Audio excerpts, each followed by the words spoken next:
A pethau bach fi'n neud dros Gymru yw mynd rownd tafarndau Cymru yn helpu pobl i chwerthin ac i ganu a byw bywyd Cymraeg.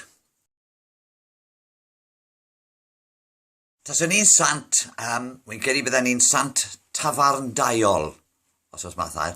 Mynd rownd tafarnau yn helpu pobl i joio byw bywyd Cymraeg ac i ganu.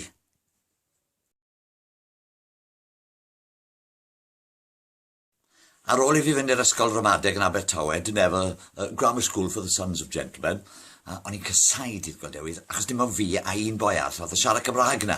O'n i'n gofio wneud popeth, sgwennu, adrodd, canu, bob dim, achos dim ond 2 Gymro oedd yna.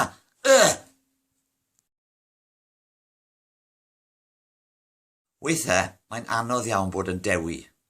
Dewi, Dawi, Dewi, Joey, Huey, Huey, just calwch fi'n pws.